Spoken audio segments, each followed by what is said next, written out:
হরে কৃষ্ণ, আমার নাম ফিজা দাস। আমি একটি শ্লোক আবৃত্তি করব। ওম নমঃ ভগবতে বাসুদেবায়।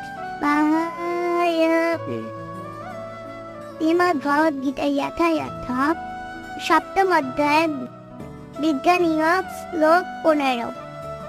নামাম দুষ্কৃতে নামুরা প্রাপদীয়ান্তে নররমঃ মায়য়া অপরিতজ্ঞানা আসুরম ভাব আশ্রিতঃ।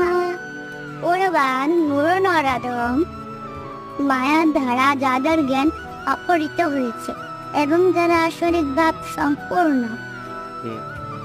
সেই সমস্ত দুষ্কৃতকারীরা কখনো আমার শরণাগত হয়নি। ও বুঝছি।